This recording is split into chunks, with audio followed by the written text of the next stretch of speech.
Hello दोस्तों, नमस्कार। मैं संदीप यादव, बीटेक फ्रॉम एचबीटीआई कानपुर। आप सभी लोगों का कैरियर अड्डा 1-to-1 में बहुत बहुत स्वागत है। साथ ही आप सभी लोगों को नव वर्ष 2022 की बहुत बहुत शुभकामनाएं।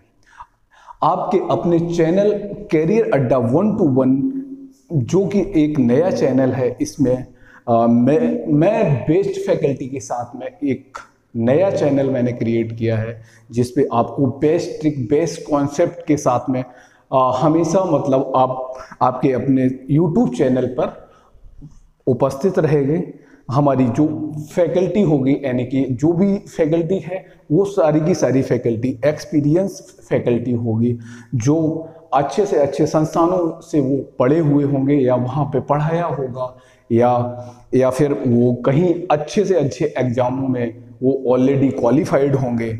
और जैसे कि मैं एक एक करके मतलब थोड़ा थोड़ा मैं उनके बारे में बताना चाहूँगा। जैसे हमारे जीएस के सर हैं, वो उन्होंने एचबीटीआई में पढ़ाया है। इसके बाद में वो कंप्यूटर साइंस से इंजीनियर हैं और नेट गेट और पीएचडी उनका मतलब अभी रनिंग में भी है। इसके साथ में 3 टाइम पीसीएस और 2 टाइम आरओ एआरओ जैसे और भी कई एग्ज़ाम उन्होंने वो ऑलरेडी क्वालिफाइड हैं।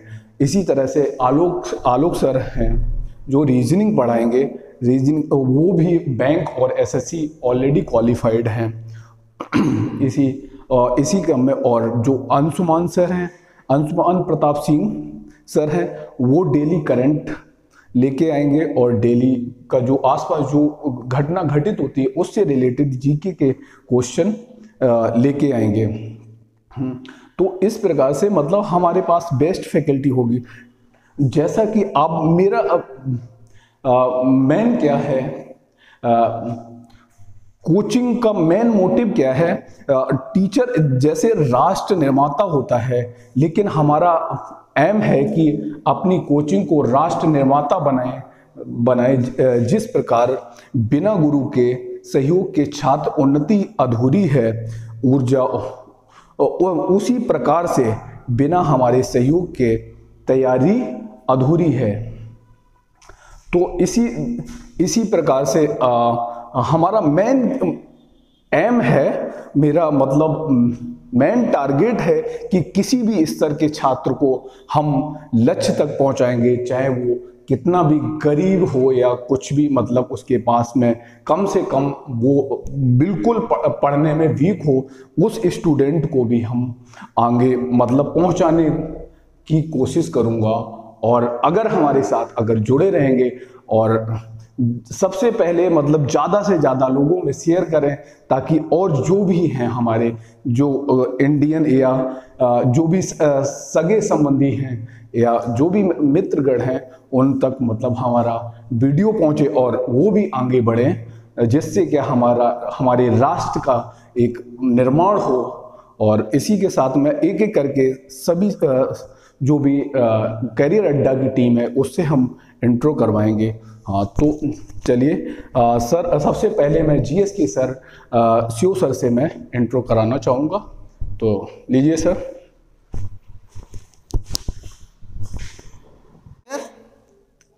आप सभी को हैप्पी न्यू ईयर। अरे एक बार तो बोलिए आप सभी लोग हैप्पी न्यू ईयर। और इस नए वर्ष में जैसा कि आपने सुना, हमारे मित्र, हमारे सहयोगी और हमारे इस कोचिंग संस्थान के डायरेक्टर के रूप में आपके सामने अभी संदीप यादव आए थे, और संदीप यादव ने मुझे दायित्व दिया है कि आगे के इसके बारे में मैं आपको इंट्रोड्यूस कराऊं। तो संदीप, थैंक यू कि आपने मुझे बुलाया। इसी क्रम में मैं आपको कुछ इस कोचिंग के संबंध में बताना चाहूँगा और अपने बारे में भी बताना चाहूँगा। मेरा नाम शिव बहादुर सिंह है और मैं करीब 10 ईयर से टीचिंग कर रहा हूँ, और इस अनुभव का उपयोग इस अड्डा के माध्यम से आप लोगों तक पहुँचाना चाहता हूँ। और इस बारे में जो मैं आप लोगों तक पहुँचाना चाहता हूँ, उस क्रम में अभी संदीप ने आप लोगों को जो बताया, संदीप ने ये बताया कि हमारा ये जो कोचिंग संस्थान है, ये भविष्य में आपके हर एग्ज़ाम के लिए सहयोगी होगा। और मैं ये बता रहा हूँ कि बहुत सारे कोचिंग संस्थान हैं, बट लेकिन हमारा कोचिंग संस्थान आपको अलग चीज़ें देगा, और जो वो अलग चीज़ें देगा वही आपके लक्ष्य तक आपको पहुंचाएंगे। और लक्ष्य तक पहुंचाने के लिए हम सदा खड़े हैं आपके साथ, और आपके साथ ऐसे ही नहीं, हम हर तरह से खड़े हैं। आपका सहयोग आर्थिक रूप से, मानसिक रूप से और इस शिक्षण के रूप से करेंगे, जिससे आप लक्ष्य तक पहुंच जाएं। और उसी क्रम में आप देखे होंगे कि मेरे बारे में संदीप ने अभी ज़्यादा कुछ नहीं बताया, 2-4 लाइन। मैं कंप्यूटर साइंस जियोग्राफी से नेट, गेट और 3 टाइम PCS क्वालिफाइड हूँ, और इसी के साथ RO भी क्वालिफाइड हूँ, और जितने भी छोटे एग्जाम्स हैं उन सभी का अनुभव है मेरे पास, और इस अनुभव का उपयोग मैं इस चैनल के माध्यम से आप तक पहुँचाने जा रहा हूँ। एक चीज़ होगी, सभी कोचिंग संस्थान कुछ ना कुछ आपको देते हैं, और मैं कहता हूँ सारी फैकल्टी अच्छी होती हैं, कोई भी फैकल्टी खराब नहीं होती। बस डिपेंड ये करता है कि हमारे स्टूडेंट कैसे हैं। अगर हमारे साथ अच्छे स्टूडेंट जुड़े और जिनका टारगेट हुआ कि हमें लक्ष्य तक पहुँचना है, तो हम उसे लक्ष्य तक पहुँचा के रहेंगे। और उसमें सबसे पहली बात आती है कि टीचिंग और स्टडी आप बहुत कर चुके हैं, बहुत लोग कर चुके हैं। आप भी स्टडी से परिचित हैं और मैं भी टीचिंग से परिचित हूँ। तो उसमें से कुछ चीज़ें हैं जो मैं आप तक पहुँचाना चाहता हूँ। जैसे नंबर 1, कांसेप्ट मीनिंग ये होती है कि किस तरह से हम अपनी स्टडी को बढ़ाएं, जिससे कि हमारा जो बेसिक कॉन्सेप्ट इंफ्रास्ट्रक्चर है या हमारी सोचने की शक्ति है वो आगे क्लियर हो जाए। जैसे आपने देखा होगा कि हम अधिकतर डेटा रखने की कोशिश करते हैं, अधिकतर डेटा पे काम करते हैं, लेकिन आजकल के जो एग्ज़ाम हैं वो डेटा पे ही काम नहीं करते। एक्चुअली वो डेटा के साथ साथ कॉन्सेप्ट भी आपसे जानना चाहते हैं। हर बोर्ड का और हर जितने भी बोर्ड हैं और जितने भी एग्ज़ाम होते हैं उनमें आपको ये नया पैटर्न हमेशा देखने को मिलेगा। कॉन्सेप्ट मीनिंग्स ये है कि आपके अंदर उस सब्जेक्ट को सोचने समझने की क्षमता विकसित हो। जैसे आपने देखा कि ये इंडिया है, ये इंडिया का एक छोटा सा मैप है इंट्रो के रूप में, और आप क्या करते हैं, मान लो सारे स्टेट को आप क्या करते हैं कि रटना चाहते हैं इसके। तो अब इसमें क्या है कि आप सारे स्टेट को विदाउट क्रम या बिना लॉजिक के अगर रटेंगे तो उसका एक कॉन्सेप्ट बना लीजिए कि लेफ्ट साइड में कौन सा है, राइट साइड में कौन सा है, और लेफ्ट साइड में कितने स्टेट आते हैं और राइट साइड में कितने स्टेट आते हैं।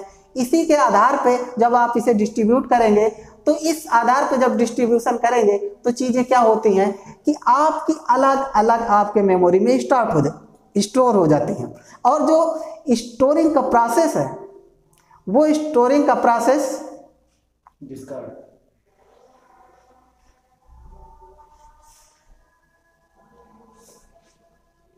उसमें यही जो तरीका है हमारा स्मार्ट स्टडी का।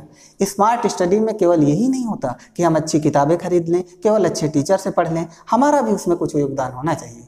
जैसे कि कब, कहाँ और कैसे किन चीज़ों को कितनी समय पे पढ़ना है, इस बात का ध्यान रखना चाहिए। स्मार्ट स्टडी, मान ली आपका सिलेबस है, अगर मान लीजिए कि आपका सिलेबस है और वो सिलेबस में 100 वर्ड हैं, आपके सिलेबस में मान लीजिए 100 वर्ड है। इन 100 वर्ड में सबसे पहले हमें एनालिसिस करनी पड़ेगी। इस बात की एनालिसिस करनी पड़ेगी कि जो एनालिसिस के आधार पे हम ये डिसाइड करेंगे कि वास्तव में हमें कितना पढ़ना है और कितना छोड़ना है। इस बात की एनालिसिस करेंगे। जब इस बात की हम एनालिसिस करेंगे तभी हम एनालिसिस के आधार पर ही हम ये डिसाइड कर पाएंगे कि क्या पढ़ना है और क्या छोड़ना है।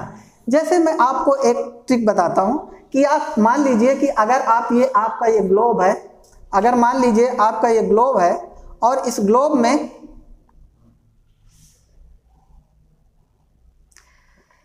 घाट में BSF, ये एक कह सकते हैं कि ये एक ऐसा तरीका है स्मार्ट स्टडी का कि हमें बहुत सारी डिटेल अपने दिमाग में रखने के बजाय क्या करते हैं कि जैसे हमारा ये क्या है, मान लीजिए ये हमारा ग्लोब है और ग्लोब में बहुत सारी इन्फॉर्मेशन होती है और सारी इन्फॉर्मेशन को हम एक साथ कलेक्ट नहीं कर सकते हैं। लेकिन उसमें आप जानते हैं कि अगर ये 0 डिग्री देशांतर है तो इस 0 डिग्री देशांतर पे क्वेश्चन पूछता है कि कितने कंट्री आते हैं। अब कितने कंट्री आते हैं अब आपको ये पता होना चाहिए कि इधर कितने हैं, इधर कितने हैं, वास्तव में इस लाइन पे कितने हैं। इस बात का अगर हम जिक्र करते हैं तो उसके लिए हमने जैसे स्मार्ट स्टडी से अपने माइंड से कोई भी स्टूडेंट निकाल सकता है, वैसे मैंने भी निकाला कि देखिए लिखा घाट में बीएसएफ। अब अगर इसमें से कितने कंट्री आते हैं आप देख रहे हैं यहाँ पे कि 1 2 3 4 5 6 7 8 कंट्री आते हैं इस पे। अब 8 कंट्री केवल इस लाइन पे आते हैं, लेकिन हमें लगता है वर्ल्ड संसार तो बहुत बड़ा है। अब इस संसार का इतना बड़ा डेटा किस तरह से हम आप तक पहुंचाएंगे? इस डेटा को अपने दिमाग तक सीमित वर्डों में स्टोर करने के लिए, जैसे आपने एक वर्ड यूज किया घाट में बीएसएफ, ये हमारे परिचित वर्ड हैं और जिन वर्डों से हम परिचित होते हैं वो कभी जल्दी हमारी मेमोरी से जाते नहीं हैं। उनमें से जैसे आपने देखा कि अगर हम इस वर्ड की मीनिंग लेते हैं तो आपको मिल जाएगा घाना, इसकी लेते हैं तो आपको मिल जाएगा अल्जीरिया, इससे लेते हैं तो आपको मिल जाएगा टोंगा, इससे लेते हैं तो आपको मिल जाएगा माली, यहाँ से आपको मिल जाएगा इंग्लैंड, और यहाँ से आपका बर्किनो फांसो, और यहाँ से आपको मिल जाएगा स्पेन, और यहाँ से आपको मिल जाएगा फ्रांस। आप सोचिए कि हमने जब अपने दिमाग को स्मार्ट बनाया तो हमारे दिमाग ने ये चीज़ निकाली। अब सोचिए उतने बड़े डेटा को जो इतना हमें क्रम से याद करना था, ये एक सीरियल में भी है और एक लाइन पे भी है, और कितने कंट्री हैं क्वेश्चन यहाँ से पूछा जाता है, सारे कंट्री से क्वेश्चन पूछा नहीं जा सकता है। ठीक इसी प्रकार जैसे आप देखते हैं कि आपसे क्वेश्चन हमेशा पूछता है कोयला पे कि कौन किस क्वालिटी का कोयला है। अगर कोयला पे क्वेश्चन पूछता है तो एक छोटी सी बात, इनका एक आर्डर होता है अल्फ़ाबेटिकली। क्या आर्डर होता है? अल्फ़ाबेटिकली। जैसे आपका जो आर्डर होता है अल्फ़ाबेटिकली ABLP। अब इसमें क्या है? पहला एंथ्रेसाइड, दूसरा बिटुमिनस, तीसरा और चौथा, ठीक है, चौथा हमारा है पिट्स। चौथा हमारा क्या है? पिट्स। और पहला हमारा क्या है? एंथ्रेसाइड। पहला हमारा क्या है? एंथ्रेसाइड, ठीक है, एंथ्रेसाइड है। और इसके बाद आप देखते हैं बिटुमिनस है। इसके बाद क्या है? बिटुमिनस है। अब एंथ्रेसाइड, बिटुमिनस, ठीक है, और इसी प्रकार इसको भी हम याद कर सकते हैं, ठीक है, कि लिग्नाइट हमारे पास होता है। क्या होता है? लिग्नाइट होता है। ठीक इस तरह से हम क्या करते हैं, कोयला का एक क्रम याद कर लेते हैं। सबसे ज़्यादा एनर्जी इसमें होती है, इसके बाद एनर्जी इसमें होती है, इसके बाद एनर्जी इसमें होती है, और सबसे कम एनर्जी इसमें होती है। अगर पूछता है कि उपयोग की दृष्टि से सबसे अच्छा कोयला कौन सा होता है, तो आप जानते हैं एंथ्रेसाइड होता है। सबसे खराब कोयला कौन सा होता है? कौन सा होता है? पिट्स होता है। इस तरह से आप अपने दिमाग को इस तरह से डेवलप करके आप अपने चीज़ों को स्मार्ट तरीके से याद रख सकते हैं। जो आपका बहुत सारा डेटा आप याद करते थे उस डेटा से बच सकते हैं। तो इसी को कहते हैं कि पहले आप कॉन्सेप्ट बनाइए, कॉन्सेप्ट के बाद उसको स्मार्ट तरीके से अप्लाई करिए। अप्लाई करने के बाद जब आप कॉन्सेप्ट बनाएंगे और स्मार्ट तरीके से अप्लाई करेंगे, तब जा कर के आप प्रैक्टिस सेशन में आइए, और प्रैक्टिस सेशन के बाद ही आपकी अंडरस्टैंडिंग बढ़ती है। और अंडरस्टैंडिंग, आपको अगर 100% कोई चीज़ याद करनी है तो एक बार में 100% आप नहीं याद कर सकते। इसलिए इसको क्या करते हैं, पहले हम बेसिक चीज़ों पे ध्यान देते हैं। किस पे ध्यान देते हैं बच्चों? बेसिक चीज़ों पे ध्यान देते हैं। और बेसिक चीज़ के बाद जब बेसिक कॉन्सेप्ट हमारे दिमाग में बन जाता है तो फिर हम डेटा पे ध्यान देते हैं। और जब डेटा हमारे पास आ जाता है तब हम तो बड़ी चीज़ों पे जाते हैं। और बड़ी चीज़ों पे जब तक नहीं जाते तब तक आप जानते हैं कोई एग्जाम नहीं निकलता। लेकिन टीचिंग प्रोसेस में होता क्या है, आजकल बड़ी बड़ी कोचिंग और यूट्यूब चैनल्स क्या करते हैं, आपको पहले ही इतना डेटा और इतनी बड़ी क्लास दे देते हैं कि आप उस टॉपिक से ही भटक जाते हैं और आपको लगता है कि पढ़ाई बहुत कठिन है। इसको ईजी बनाने के लिए हमारे पास जो तरीके हैं और भी बहुत सारे चीज़ें हैं जो हमारे पास फैकल्टी है, इस बारे में आपको अच्छे से समझाएगी। और किस तरह से कम समय में और अच्छी स्टडी आप करें, इसके लिए ज़रूरी है कि चीज़ों को ब्रेक करिए। पहले 50% याद करिए, फिर आप 50% को ब्रेक करिए, फिर आपको 20% बढ़ाइए, फिर आपको 30% बढ़ाइए। जैसे आप जानते हैं कि आपको अगर 10 किलोमीटर की रेस पूरी करनी है, 10 किलोमीटर की रेस पूरी करनी है, तो स्टार्टिंग में आपके पास एनर्जी बहुत होती है। लेकिन उसी समय अगर आपको लगा कि अरे 10 किलोमीटर दौड़ना है, तब तो फिर दौड़ ही नहीं सकते हैं। लेकिन जब आपको लगा कि मुझे 3 किलोमीटर, तो मेरे पास एनर्जी ख़त्म ही नहीं होगी, फिर अगले आने वाले 2 किलोमीटर में मैं आराम से दौड़ूंगा, फिर आने वाले 2 किलोमीटर के लिए स्ट्रेटजी बनाऊंगा, आगे वाले जो 3 किलोमीटर होंगे मैं सबको पीछे छोड़ करके आगे निकल जाऊंगा। तो ये जो कॉन्सेप्ट है ये आपको ऊर्जावान बनाएगा और आपके दिमाग को डेवलप करेगा, और इसी डेवलपमेंट के साथ ही आप किसी एग्जाम को क्रैक कर सकते हैं। अन्यथा एग्जाम क्रैक करने के लिए बहुत सारी किताबें, बहुत सारी कोचिंग संस्थान हैं, लेकिन आपको जो चीज़ यहाँ मिलेगी इस चैनल पे मिलेगी, शायद ही आपको रेयर केस में कहीं देखने को मिले। मैंने बहुत सारे चैनल देखे हैं, सब में प्रैक्टिस सेशन, डेटा, क्वेश्चन, बस इतना ही। लेकिन आज के बदलते हुए पैटर्न में अगर हम यहीं पे टिके रहे तो आप देखते हैं कि पता चला कि 3 साल से हम स्टडी कर रहे हैं और हमारा प्री भी नहीं निकला किसी एग्जाम का। और अगर हमारा प्री ही नहीं निकला तो हमारी स्टडी की मीनिंग क्या रह गई? आज जिस दिन आपको ये कॉन्सेप्ट आ जाए, जिस दिन आपके दिमाग को ये विश्वास हो जाएगा, आपके दिमाग में ये कॉन्सेप्ट आ जाएगा कि चीज़ों को हमें ब्रेक करना है, पहले स्तर पे क्या करना है, यानी कि हमें चीज़ों को लेवल में बांट लेनी है। और लेवल में फर्स्ट स्तर में क्या करना है, सेकंड में क्या करना है, और हमें थर्ड लेवल में क्या करना है। जब हम इस चीज़ों से परिचित हो जाएंगे तो फर्स्ट स्टेप में आपको बेसिक कॉन्सेप्ट, दूसरे में आपको स्मार्ट स्टडी, और तीसरे में आपको प्रैक्टिस सेशन, और प्रैक्टिस सेशन के बाद तब आपको डीप नॉलेज की ओर बढ़ेंगे, तब चीज़ें आपके समझ में आती हैं। अदरवाइज आप जानते हैं सारी कोचिंग संस्थान, सारी किताबें आपको यही बताती हैं और सब टीचर भी यही बताते हैं, लेकिन हम कुछ आपके लिए अलग लेके आए हैं। इसी क्रम में आप हमारे और फैकल्टी से परिचित होंगे। हमारे आलोक सर हैं जो आपको रीजनिंग बताएंगे, और रीजनिंग के ये महारत, इनको रीजनिंग में महारत हासिल है, बहुत सारा एक्सपीरियंस है इनके पास, और ये एक्सपीरियंस मुझे लगता है कि आपको सफलता की ओर आगे ले जाएगा। आलोक सर, आपका स्वागत है। हेलो एवरीवन, मेरा नाम आलोक है। मैंने कई सारे एग्ज़ाम्स, छोटे छोटे क्या बड़े बड़े पीओ, एसबीआई पीओ मैंने निकाला हुआ है, और उसके साथ साथ आईबीपीएस के कई एग्ज़ाम्स मेरे क्वालिफाई हुए हैं। तो मैं आज अपने आप को बहुत बड़ा आभारी समझता हूँ कि मुझे करियर अड्डा 1-to-1 पे जैसे प्लेटफॉर्म पे अपने टैलेंट को दिखाने का मौका मिल रहा है। बहुत जल्द हम लोग आपके साथ रीजनिंग के कई सारे कॉन्सेप्ट्स को जोड़ेंगे और उस पर काम करना शुरू करेंगे। जैसे कि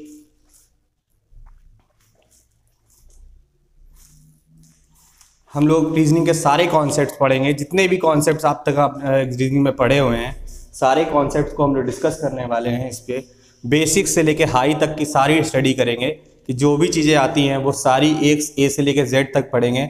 मतलब ऐसा कुछ नहीं होगा कि कई मैंने चैनल्स देखे हैं जो डेली प्रैक्टिस सेशन ही कराया करते हैं, सिर्फ प्रैक्टिस सेशन कराना और उनका मेन कॉन्सेप्ट देना नहीं होता, क्योंकि वो कॉन्सेप्ट कुछ हद तक जानते ही नहीं है। हमारे चैनल का ये उद्देश्य नहीं है कि हमारे वीडियोज़ वायरल हो जाए, बहुत कुछ हो जाए, ऐसा कुछ भी नहीं है। हमारे लिए बच्चों का भविष्य बहुत ज़्यादा मैटर करता है, इसलिए हम लोगों ने डिसाइड किया हुआ है कि आपको कोई भी चीज़ भी पढ़ाई जाएगी वो सारी की सारी चीज़ें बेसिक से लेके हाई लेवल तक की पढ़ाई जाएंगी। उसमें जो भी चीज़ें आती हैं, मतलब आप अगर बिगनर हैं जिनको बिल्कुल भी नहीं आता है, एक भी कॉन्सेप्ट नहीं आते, वो सारे मैं आपके साथ डिस्कस करूँगा, ए से लेके जेड तक सारे कॉन्सेप्ट। उसके बाद डेली प्रैक्टिस होगी जो हम लोग रोज़ इस चैनल पर करेंगे। रोज़ हमारा एक टाइम डिसाइड हो जाएगा, उस हिसाब से हम लोग रोज़ प्रैक्टिस करने आया करेंगे। उसके बाद आप जो नए चीज़ें हम सिखाने की कोशिश करते रहते हैं, तो जाहिर सी बात है क्योंकि अभी हमारे पास बहुत सारे एग्ज़ाम्स ऐसे हैं जो लाइनअप हुए हैं। जैसे कि अभी आपका ग्रुप डी का एक एग्ज़ाम चल रहा है जो आने वाला है, 23 फरवरी से स्टार्ट हो रहा है। तो उसमें जो रीजनिंग का रोल है वो अप्रॉक्सीमेटली 30 मार्क्स का रोल है। जो ओवरऑल उस पूरे पेपर का जो रोल आता है वो अमाउंट 25, 30, 25 और 20 के अकॉर्डिंग चलता है। इस अकॉर्डिंगली क्या है कि उसमें लगभग आपको 25 नंबर की मैथ्स पढ़नी पड़ेगी, 30 नंबर की रीजनिंग है। जबकि देखिए सबसे ज़्यादा वेटेज रीजनिंग का होता है, ऑलमोस्ट हर एग्जाम में रीजनिंग का वेटेज बहुत ज़्यादा है। जैसे अगर आप पुलिस के एग्जाम में जाते हैं तो अप्रॉक्सीमेटली आपको कम से कम 55 से लेकर 60 क्वेश्चन रीजनिंग के ही मिलते हैं। मतलब लोग रीजनिंग को बहुत आसान तरीके से लेते हैं, उन्हें लगता है कि बहुत आसान है, हम आसानी से कर सकते हैं, बट ऐसा नहीं होता, क्योंकि रीजनिंग में हमें टाइम बचाना होता है, और टाइम अगर हमने नहीं बचाया तो हम कुछ नहीं कर सकते, क्योंकि टाइम बहुत मैटर करता है। 120 मिनट्स, 90 मिनट्स ये एग्ज़ाम्स होते हैं। अगर हमने इसे टाइम से नहीं किया तो क्या फ़ायदा? अगर हमने यहाँ से टाइम नहीं बचाया तो कहीं नहीं बचा सकते। तो लगता बहुत आसान सब्जेक्ट है, बट हम लोग इसको बहुत अच्छे से पढ़ेंगे, बेसिक से लेके हाई तक जाना है। इसी के साथ मैं अपनी नेक्स्ट फैकल्टी को इंट्रोड्यूस करने वाला हूँ जो कि हमारे साथ जुड़ रहे हैं। इनका नाम है अंशुमन प्रताप सिंह। ये आपको करंट और जो साइंस का पोर्शन है उसके कई कॉन्सेप्ट्स आपके साथ डिस्कस करेंगे। तो नेक्स्ट सर अंशुमन। बहुत बहुत धन्यवाद सर। सबसे पहले आप सभी को नमस्कार, गुड इवनिंग। और मेरा नाम अंशुमान, मैं आप लोगों के साथ करंट्स की क्लासेस डिस्कस करूंगा। सबसे पहले मैं अपने बारे में थोड़ा सा परिचय दे दूं। मैं लगभग 6-7 साल से इस फील्ड में काम कर रहा हूं और करंट्स को लेकर मैंने काफ़ी रिसर्च की। जनरली प्रॉब्लम ये आती है कि करंट में पढ़े क्या। लोग क्या करते हैं, मैगजीन ले लेते हैं और महीनों उसको रटते रहते, वो कभी ख़त्म नहीं होती और वहाँ से वो कवर नहीं कर पाते।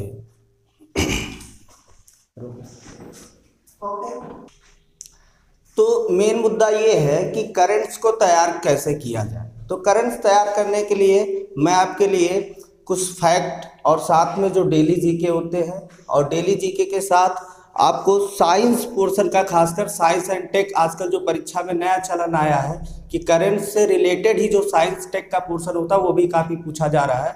तो वो सब चीज़ें मैं आपके साथ डिस्कस करूंगा और बहुत लंबी वीडियो नहीं। हमने देखा है यूट्यूब पे कुछ लोग 1.5 घंटे डेली की करंट पढ़ाते हैं, हमें नहीं समझ में आता वो क्या पढ़ाते हैं और हमने आज तक कभी किसी का मतलब उतना पूरे नियम से देखा भी नहीं। और मैं ये भी जानता हूँ कि सामने वाला भी नहीं देख पाएगा, क्योंकि हम भी उसी फील्ड के हैं। आज भी हम कम्पिटिटिव एग्ज़ाम देते हैं और आप भी देते हैं। तो जो भी कमियां होती है मेरे साथ, मैं उसको बेहतर तरीके से समझ पाऊंगा और मैं वो सब कुछ दूर करने की कोशिश करूंगा। रही बात कैरियर अड्डा 1-to-1 की, तो हमारे डायरेक्टर सर संदीप सर बहुत ही अच्छा संस्थान और एक प्लेटफॉर्म हम लोगों के दिए हैं। अगर हम लोग आपकी सफलता में थोड़ा सा भी सहभागिता अपनी निभा पाए तो हमारे लिए बड़ी गौरव की बात होगी। और कैरियर अड्डा 1-to-1 का उद्देश्य यही है कि जैसे हमारा उद्देश्य यहाँ पर लाभ कमाना नहीं, हमारा उद्देश्य है कि हम आपके लिए कुछ ऐसा कर पाए कि आप अपनी, तो हो सकता है कल से आपको डेली क्लासेस कैरियर अड्डा पर मिले और हमारी सबकी शुभकामनाएं हैं कि आप आने वाले एग्ज़ाम में जल्द से जल्द सफल हो। और इसके लिए मैं एक बार अपनी पूरी टीम को एक साथ बुलाना चाहूँगा, सभी लोग आ जाएं। तो ये आप इनसे परिचित ही हैं और सर भी। Thank you friends.